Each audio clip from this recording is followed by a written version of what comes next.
Hai guys, di depan kamu ada Melisa. Hayo, nggak berasa ya, udah mau ganti tahun aja nih. Berapa banyak dari kalian yang udah kepikiran pingin ganti smartphone? Coba deh komen di bawah. Menjelang akhir tahun 2021 ini, sebenarnya banyak banget brand smartphone yang rilis macam-macam seri yang canggih. Dan aku rasa sih ini momen yang pas ya buat kamu segera ganti. Terutama banyak promo akhir tahun juga. Nanti aku bakal bisikin ada promo apa aja di akhir video. Anyway, kamu pasti udah tahu dong kalau Vivo tuh salah satu top 5 dari smartphone brand di Indonesia yang agresif di tahun 2021.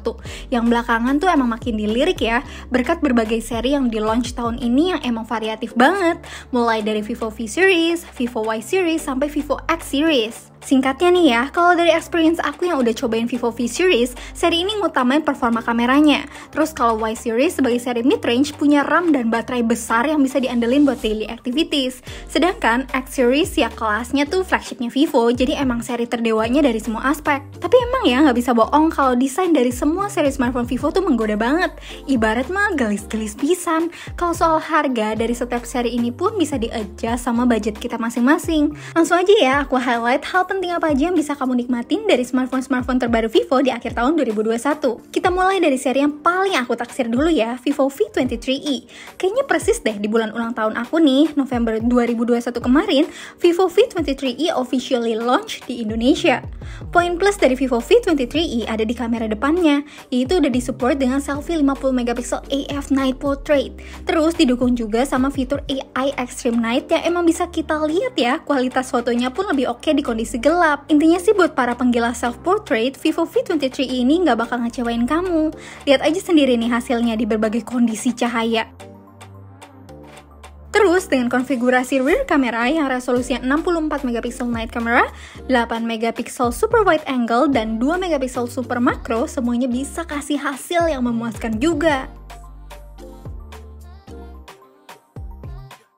Kamera belakangnya ini tuh ada super night mode yang bikin hasil jepretan jadi lebih cakep di kondisi minim cahaya sekalipun. Berbagai hasil fotonya bisa dilihat dengan jelas lewat layar AMOLED berukuran 6,44 inci dengan resolusi Full HD+.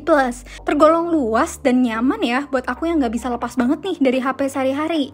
Ya buat browsing-browsing sosial media, Netflixan, termasuk bermain game sih masih oke banget. Ditambah, performa Vivo V23 ini ditenagai prosesor MediaTek Helio G96. Plus disupport RAM 8GB dengan tambahan extended RAM 4GB yang bikin multitasking tuh lancar jaya. Buat buka berbagai macam aplikasi sekaligus ya nggak ada keluhan deh. Terus memori internalnya tuh 128GB. Jadi cukup aja ya buat nyimpen file yang emang bejibun. Oh ya, ada juga nih NFC multifunction yang useful banget seperti ini. Baterainya sih masih bisa diandelin ya buat daily activities aku yang aktif dengan kapasitasnya 4050 mAh. Oh ya, ada fitur 44W flash charge-nya juga nih yang nge-boot pol yang bikin isi baterai dari 0 ke 69% cuma butuh waktu 30 menitan aja. Nah, sekarang aku mau bawa kamu mundur dikit ke akhir bulan Oktober 2021 kemarin. Hari lahirnya Vivo Y33s yang jadi smartphone terkece di harga 3-4 jutaan. Vivo Y33s sekilas tuh emang tampilannya agak susah dibedain sih sama V Series. Ini terbukti pas aku iseng ngepost Instagram foto beberapa hari lalu, biar semacam blind test aja gitu. Kebetulan yang punya aku varian Mid Daydream dengan material plastik kaca dengan finishing AG Matte dan dynamic color yang punya gradasi warna yang bikin smartphone dengan trendy slim design ini jadi makin gelis pol.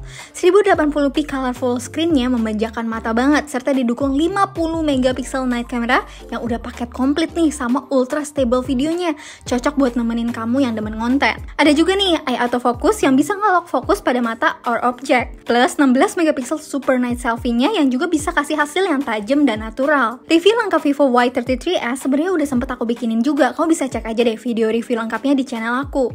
Intinya nih ya, kalau soal performa, Vivo Y33s ini berani diadu lah. Berkat chipset gaming MediaTek Helio G80, Vantage OS 11.1 berbasis Android 11, dan kombinasi RAM hingga 8GB plus 4GB extended RAM yang totalnya tuh bisa sampai 12GB serta memori internalnya 128GB yang bisa di-expand lagi nih ke 1TB. Jadi bikin berbagai aktivitas tuh ya running well. Not to mention baterai jumbo 5000 mAh-nya dengan 18W fast charge-nya. Yuk moving on ke Vivo Y21s, mid-ranger yang punya beberapa surprise nih. Salah satunya ya walaupun tergolong seri dengan budget yang lebih friendly lagi, tapi tetap mengusung kamera 50MP night camera di bagian belakangnya. Dengan resolusi setinggi ini, poin plusnya ya foto bakalan tetap kelihatan tajam walaupun udah di kondisi yang terang ataupun gelap sekalipun. Selain kamera 50MP-nya, keunggulan Vivo Y21s ini juga ada di fitur extended RAM yang juga dilengkapi sama memori 128GB serta prosesor Helio G80-nya. Aku pun ngerasa experience di smartphone ini tetap seamless ya, berkat 4GB plus 1GB extended RAM-nya ini. Kalau soal desain, kayaknya nggak usah ditanya ya, mau seri apapun dari Vivo tetap aja gitu kelihatan trendy, dengan bodi yang tipis, flat frame 2.5D. Meskipun bobotnya tergolong ringan nih, di 182 gram, tapi Vivo Y21s ini surprisingly punya baterai jumbo 5000 mAh dengan fast charging 18W dan udah memiliki port USB Type-C. Layarnya sendiri LCD IPS berukuran 6,51 inch dengan resolusi HD+ Ultra All Screen yang masih asik buat dipakai scroll-scroll Instagram gebetan dan nontonin drakor-drakor terbaru. Nah, sekarang bahas si Vivo Y21 yuk. Option baru di segmen entry level. Dengan harga 2 jutaan aja, tampilannya nggak kalah mewah. Berkat trendy slim design dan varian yang diamond glow ini, parah banget sih gelisnya, auto bling-bling. Nah, walaupun jadi seri yang paling terjangkau nih, tetap ada nih fitur extended RAM 2.0. Jadi total dari RAM smartphone ini 4GB plus 1GB extended RAM. Buat kapasitas penyimpanan internalnya 64GB. Tapi nggak perlu worry sih, karena masih bisa diperluas melalui slot microSD untuk penyimpanan eksternal hingga 1TB. Kalau soal performa bisa dibilang persis dengan Vivo Y20 tahun ini dengan dukungan MediaTek Helio P35. Di samping itu, performa kamera Vivo Y21 masih cukup bisa nih diandelin dengan konfigurasi AI triple mode kameranya. Buat rear camera, sensor utamanya beresolusi 13MP yang didampingin sama kamera makro 2MP dan juga ada mode bokehnya. Terus di bagian depannya ada kamera selfie 8MP yang dikombinasiin dengan banyak fitur menarik seperti multi-style portrait. Buat entertainment purpose, Vivo Y21 ini punya panel LCD IPS berukuran besar yaitu 6,51 inci dengan resolusinya HD+. Selain punya keunggulan kapasitas baterai 5000 mAh dan fast charging 18W-nya, Vivo Y21 ini juga komplit nih, dilengkapin sama tipe sensor fingerprint side mounted yang responsif dan praktis. Nah, sejauh ini kamu naksir yang seri apa nih guys? By the way, lumayan banget nih kalau kamu beli di akhir tahun ini sampai awal Januari karena ada Vivo Festivo guys.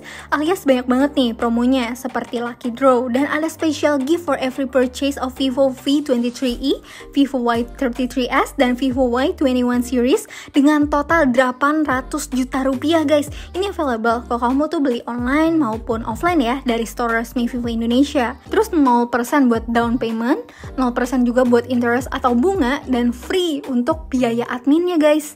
Installmentnya sendiri ada diskon nih up to 300.000.